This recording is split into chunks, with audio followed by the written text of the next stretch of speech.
오늘 우리가 읽은 본문은 상당히 좀 난해한 부분이 있는데요. 우리는 살아가면서 종종 의견이 이렇게 나누어질 때가 있습니다. 서로 의견이 다른 경우가 있죠. 그럴 때면 누가 옳은지에 대해서 이렇게 그 문제를 두고 가볍게 논쟁하거나 때로는 상당히 이렇게 강하게 경론을 펼치기도 합니다. 어떨 때는 진리의 문제를 두고 참이냐 거짓이냐 이 문제를 두고 우리가 씨름을 할 때도 있지만, 많은 경우는 진리의 문제가 아닌 것을 두고 우리가 서로 논쟁하는 경우가 많을 것입니다. 진리의 문제가 아닌 경우, 그러니까 죄의 문제가 아닌 그런 때에는 어떻게 우리가 문제를 해결하는 것이 좋을까? 오늘 설교 제목이 진리의 문제가 아닐 때 이렇게 되어 있는데요.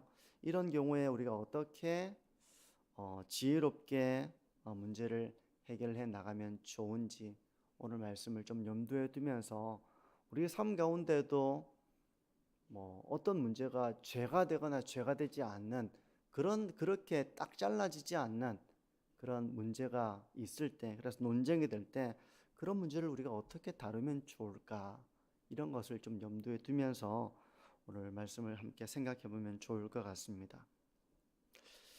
고린도 교회는 아시는 것처럼 많은 문제가 있었잖아요.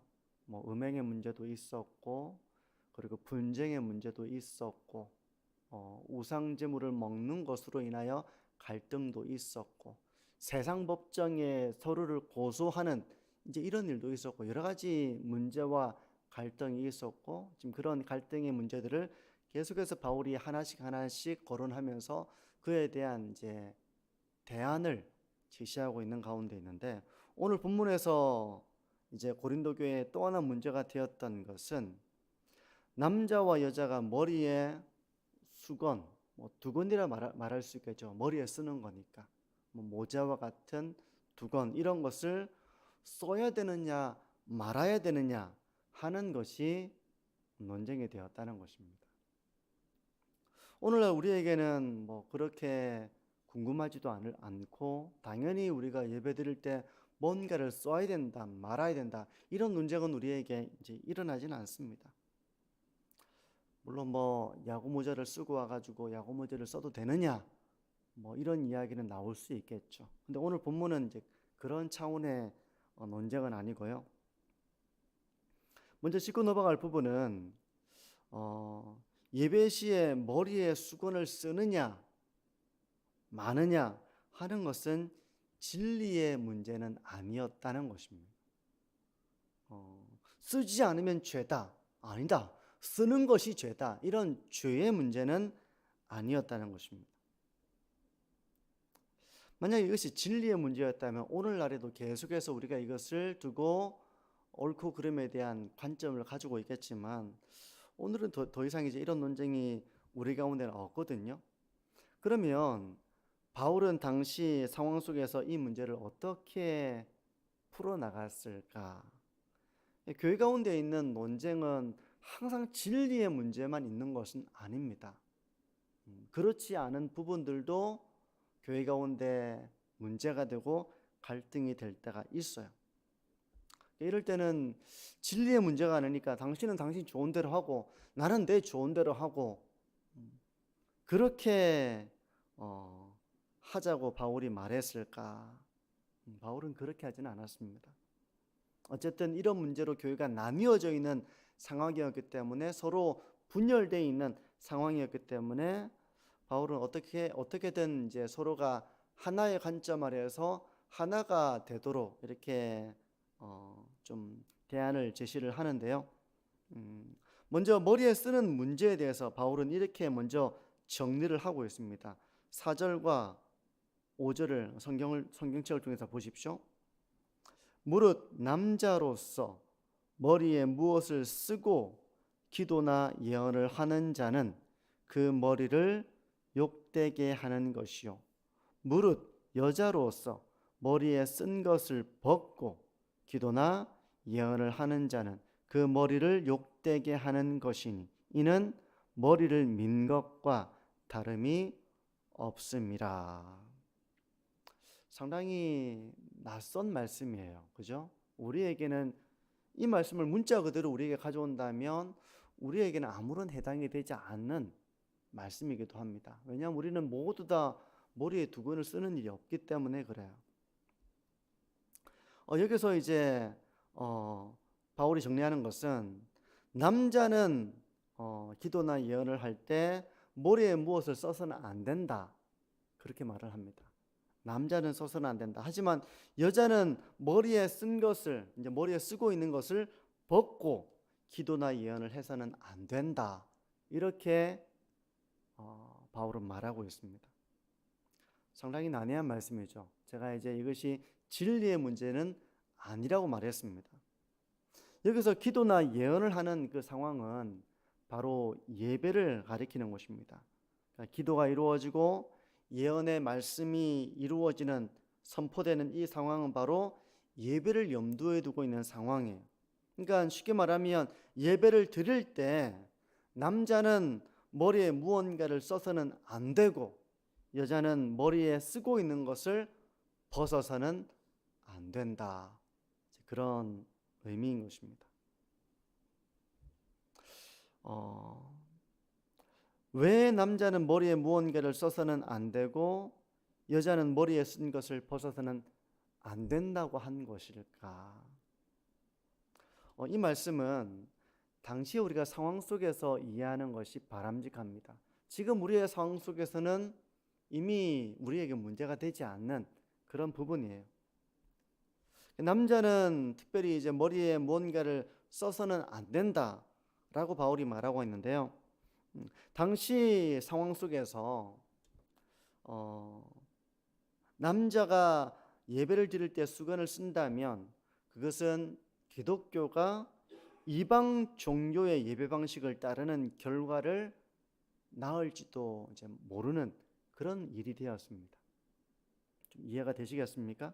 그러니까 이방 종교를 따르는 것은, 이방 종교의 남자들은 머리에 뭔가를 쓰고서 제사를 드리고 그런 우상 숭배에 참여를 했는데, 이런 것이 만약에 교회 가운데 들어와서 따르게 된다면 이것이 종교 혼합의 위험을 낳을 수 있기 때문에 남자는 머리에 뭔가를 쓰고 예배를 드려서는 안 된다라고 바울이 본 것입니다. 한 고린도전서 이제 주석은 이렇게 설명을 하는데요. 한번 들어보십시오.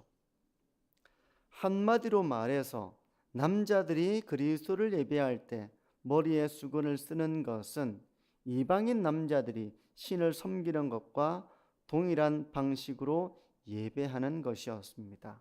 이러한 관습의 모방은 거짓 종교와 그리스도의 예배가 혼합되게 했고 결국 그분을 욕되게 했습니다. 바울은 절대적 의미로 이 말을 하지 않고 특수한 문화적 상황을 염두에 두고 이 말을 했을 것입니다. 그러니까 당시에 이방 종교에서 남자들이 어떤 그 의식을 행할 때 머리에 수건을 쓰고 했는데, 만약 교회가 이런 머리에 뭔가를 쓰고 하라는 그 지시가 없잖아요. 성경에는 지시가 없는데 그렇게 한다면 이방 종교의 예배와 우리 기독교의 예배가 이렇게 구별됨이 없는, 오히려 이렇게 이방의 종교적 관습을 따라가는 그런 일이 되어서 결국은 예배가 혼합될 위험이 있다는 것입니다. 그런 의미 때문에 남자가 머리에 수건을 쓰는 것은 옳지 않다라고 이렇게 바울은 본 것입니다. 근데 이제 여자들은 머리에 쓴 것을 벗지 말아라고 얘기하잖아요. 이것도 당시의 문화적 상황 속에서 우리가 이 말을 이해할 수 있는데, 제가 그냥 설명을 하기보다는 한 이제 고린도전서 주석을 제가 좀 인용을 하는 것이 더 좋을 것 같은데, 이렇게 말을 합니다. 많은 주석가들은 바울 시대 지중해 지역에서 일부 집단의 명망 있는 여성이 공개적인 자리에서 베일을 쓰거나 머리 덮개를 쓰는 관례가 있었고 그것이 남편을 존중하는 행위였다고 주장합니다. 그러니까 당시 이제 아주 명망 있는 여성들이 남편을 존중하는 의미에서 머리에 이제 덮개를 쓰는 그런 관례가 있었다는 것입니다. 이런 당시의 문화적인 상황들을 고려해서 여자들은 머리에 무언가를 쓰는 것이 바람직하다라는 그런 의미예요. 왜냐하면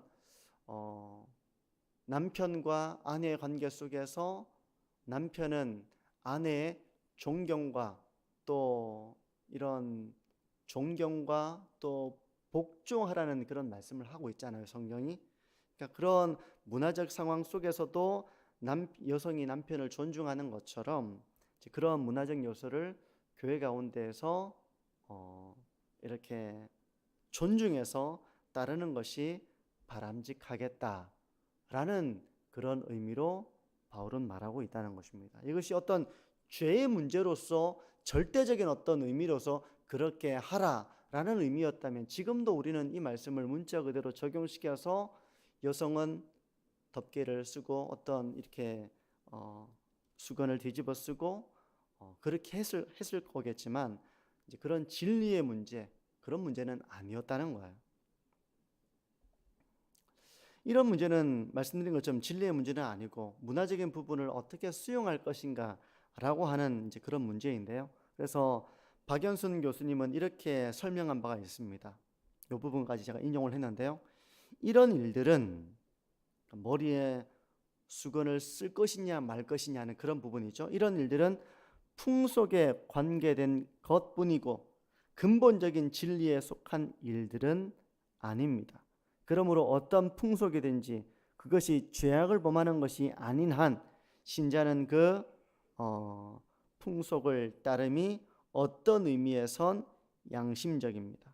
때문에 바울이 이 점에 있어서 절대적 규칙을 제정하는 것은 아닙니다. 이것이 죄의 문제, 어떤 절대적 진리의 문제를 말하는 것이 아니라 어떤 이런 세상의 어떤 풍속, 관습을 우리가 어떻게 수용할 것이냐라는 문제에서 이방 종교의 풍속을 우리가 만약에 받아들이게 된다면 종교 혼합의 위험이 있기 때문에 그것은 따르지 않는 것이 옳은 것이고, 세상에서도 남편을 존중하는 의미에서 여성들이 머리에 덮개를 쓰고 수건을 하는 것인데 우리 기독교 신앙도 아내가 남편을 존중하고 존중한다면 그런 세상의 문화적 관습을 우리가 따르는 것이 바람직하겠다라는 그런 의미에서 지금 바울이 이런 얘기를 하고 있는 것입니다. 우리에게는 그렇게 실제 우리가 이런 문제를 겪고 있지 않기 때문에 별로 우리와 관계가 없는 부분처럼 생각될 수 있지만 어쨌든 이 문제가 당시 고린도 교회에서는 교회의 큰 논쟁거리였다는 것입니다. 그래서 어떤 사람은 두건을 벗어야 된다, 어떤 사람은 써야 된다, 이런 일들로 인해서 교회가 논란을 겪고 있는 가운데에서 바울이 이 문제를 죄의 문제는 아니지만 절대적 진리의 문제는 아니지만 교회의 질서를 세워나가는 차원에서 지금 이 얘기를 하고 있는 거예요. 바울은 문화적인 상황을 고려해서 해결책을 제시하고 있지만 그럼에도 불구하고 이제 성경적인 원리 가운데서 이런 이야기를 하고 있거든요. 성경적 원리는 이렇습니다. 3절입니다. 그러나 나는 너희가 알기를 원하노니 각 남자의 머리는 그리스도요 여자의 머리는 남자요 그리스도의 머리는 하나님이시라. 바울은 여기서 이제 이것이 옳다 저것이 옳다라고 말하기에 앞서서 하나의 성경적인 원리를 이제 말하고 있는데요. 이 원리는 세 개의 관계로 요약이 됩니다. 하나는 남자와 그리스도의 관계, 두 번째는 여자와 남자의 관계, 세 번째는 그리스도와 성부 하나님과의 관계입니다. 남자와 그리스도의 관계에서 남자의 머리는 그리스도예요. 여자와 남자의 관점에서 여자의 머리는 남자입니다. 그리스도와 성부 하나님과의 관계에서 그리스도의 머리는 성부 하나님이십니다. 여기서 머리가 된다라고 하는 것은 바로 권위를 가진다, 이런 의미를 가지고 있어요. 권위를 가진다. 그러니까 그리스도께서는 남자에 대한 권위를 가지고 계시고, 또 남자는 여자에 대한 권위를 가지며 성부께서는 그리스도에 대한 권위를 가지고 계신다는 그런 의미입니다. 바로 이 권위의 문제를 가지고 이제 머리를 가리는 부분을 어떻게 풀 것인가를 이제 적용하는 것이죠. 6절과 7절을 보십시오. 아마도 이게 마지막 적용이 그러니까 좀 본문이 될 수 있을 것 같은데요. 6절과 7절을 보시면, 만일 여자가 머리를 가리지 않거든 깎을 것이요, 만일 깎거나 미는 것이 여자에게 부끄러움이 되거든 가릴지니라. 남자는 하나님의 형상과 영광이니 그 머리를 마땅히 가리지 않거니와 여자는 남자의 영광이니라. 좀 한 구절 한 구절이 좀 어려운 게 사실입니다. 여기서 주목할 부분은 남자는 하나님의 형상과 영광이기 때문에 머리를 가리지 말아야 된다, 그렇게 말씀을 하고 있고요. 그럼 여자는 하나님 형상 아닌가? 여자도 하나님의 형상이죠. 여자도 하나님의 형상으로 지음을 받았죠. 하나님의 영광을 나타내는 그런 사람이죠. 하지만 여자의 특별한 위치는 여자가 남자의 영광이라는 점입니다. 여자는 남자의 영광을 나타낸다는 것입니다. 이것은 아내가 남편의 머리됨을 인정하고 권위를 인정하고 존중을 나타내야 한다는 그 의미를 말하는 거예요. 그러니까 당시 문화적 관점에서 여성들이 남편을 존중하는 의미에서 이렇게 수건을 썼던 것처럼 그런 문화를 수용해서 남편에 대한 그런 존중을 나타내는 것이 옳다, 그런 의미로 이 말씀을 우리가 이해하면 되겠습니다. 상당히 이제 난해한 본문이고요. 저도 이제 이 본문을 하나하나 전체를 다 읽어 나가면서 되게 낯설기도 하고 이런 문제들이 고린도 교회에 있었구나 하는 그런 생각을 하면서 이제 본문을 좀 들여다봤는데요. 예배 시에 머리에 뭔가를 쓰는 문제가 복음의 본질적인 문제는 아니었지만 이 당시의 상황에서는 상당히 중요한 문제였기 때문에 바울은 대안을 내놓고 있는 것입니다. 고린도 교회를 바르게 질서 있게 세워나가기 위해서 대안을 내놓고 있는 것이죠. 우리 교회도 그렇잖아요. 교회가 어떤 문제를 두고 생각이 도로 다를 수가 있잖아요. 예를 들어서 앞에 있는 건물을 사야 된다, 말아야 된다, 이런 문제를 가지고 서로가 어떤 의견을 내놓고 있는데 앞에 있는 건물을 사든지 말든지 그게 죄의 문제는 아닙니다. 진리의 문제도 아닙니다. 근데 이제 그것 때문에 만약 교회가 어떤 논쟁에 빠져 있고 서로가 서로의 의견을 주장하면서 이렇게 다툼이 일어나는 지경이라면 그 문제를 외면할 수는 없겠죠. 진리의 문제는 아니더라도 그 문제를 어떻게 해결하면 좋을지에 대한 그런 대안과 해결책이 필요한 거잖아요. 안 그러면 그 문제가 끊임없이 지속적으로 서로를 공격하고 비방하고 내가 옳다, 이런 문제가 되어서 교회에 어떤 골이 깊어지는 문제가 될 수 있기 때문에 그런 것입니다. 바울도 그런 차원에서 오늘 이 부분을 다루고 있다라고 이해를 하시면 좋겠어요. 오늘 문제를 좀 정리해 보면, 남자와 여자의 관계에서 남자는 여자의 머리가 된다는 것입니다. 이 말은 곧 아내가 남편의 권위 아래에 있다는 것을 의미합니다.